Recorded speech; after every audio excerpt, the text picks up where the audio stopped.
Hi friends, Ganapati creative ಕಡೆಯಿಂದ ಸುನಿಲ್ ಮಾತಾಡ್ತಾ ಇರೋದು. ಇವತ್ತು ಬಂದು ನಾವು ಹೈವೇಗೆ ಒಂದು ಪ್ರಾಪರ್ಟಿ ತಂದಿದ್ದೀವಿ. ಈ ಹೈವೇ ಬಂದು ಬೆಳ್ಳೂರು ಕ್ರಾಸಿಂದ ನಿಟ್ಟೂರ್ಗೆ ಹೋಗುತ್ತೆ. ಹೈವೇ ಇದು ಬೆಳ್ಳೂರು ಕ್ರಾಸಿಂದ 40 ಕಿಲೋಮೀಟ್ರ್ ಬಂದೆ ಕಡಪ ಅಂತ ಬರುತ್ತೆ. ಕಡಪ ಹೋಬಳಿ ಇದು. ಇಲ್ಲಿ ಬಂದು ಕಮರ್ಷಿಯಲ್ ಪ್ರಾಪರ್ಟಿ ಇದು. ಈ ಎಡ್ಜು ಕಲ್ಕಂಬದಿಂದ ಸ್ಟಾರ್ಟ್ ಆದರೆ ಆ ಲೈಟ್ ಕಂಬದವರೆಗೂ ಹೋಗುತ್ತೆ.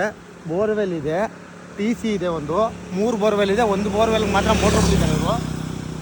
ಇನ್ನು 2 ಬೋರ್ವೆಲ್ ಮೋಟ್ರ್ ಬಿಟ್ಟಿಲ್ಲ. ಅದು 1 ಬೋರ್ವೆಲ್ ನೀರು ತುಂಬ ಚೆನ್ನಾಗಿದೆ ಅಂತ ಅದನ್ನು ಯೂಸ್ ಮಾಡ್ತಾರೆ. ಎದುರುಗಡೆ TC ಕಾಣುತ್ತೆ.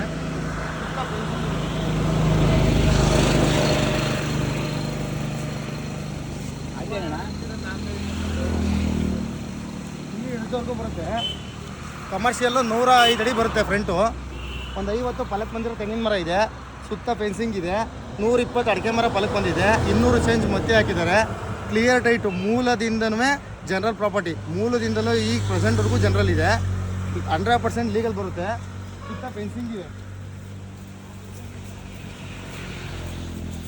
ಜಾಗ ಬಂದು ಸುತ್ತ ಫೆನ್ಸಿಂಗ್ ಇದೆ. ಅವ್ರ ಗುಂಟೆ ಬಂದು 9 ಲಕ್ಷ ರೂಪಾಯಿ ಕೋಟ್ ಮಾಡ್ತಾಯಿದ್ದಾರೆ. ಕೂತ್ಕೊಂಡು ಮಾತಾಡಿದ್ರೆ ನೆಗೋಷಿಯಬಲ್ ಆಗುತ್ತೆ. ಡೈರೆಕ್ಟ್ ರಿಜಿಸ್ಟ್ರ್ ಇದ್ದರೆ ಇನ್ನೂ ಕಡಿಮೆನೇ ಆಗುತ್ತೆ. ಡೈರೆಕ್ಟ್ ರಿಜಿಸ್ಟ್ರ್ ಇರೋರಿಗೆ ಅವ್ರು ಸ್ವಲ್ಪ ಅರ್ಜೆಂಟಲ್ಲಿ ಇರೋದ್ರಿಂದ ಓನರು ಸೇಲ್ ಮಾಡ್ಕೊಂಡು ಬೇರೆ ಕಡೆ ಇನ್ವೆಸ್ಟ್ ಮಾಡ್ತಾ ಇದ್ದಾರೆ. ಅರ್ಜೆಂಟಾಗಿ ಯಾವುದೋ ಬೇರೆ ಕಡೆ ಪ್ರಾಪರ್ಟಿ ಸಿಕ್ಕಿದೆ ಅಂತ. ಡೈರೆಕ್ಟ್ ರಿಜಿಸ್ಟ್ರ್ ಬಂದರೆ ಕಡಿಮೆನೇ ಆಗುತ್ತೆ.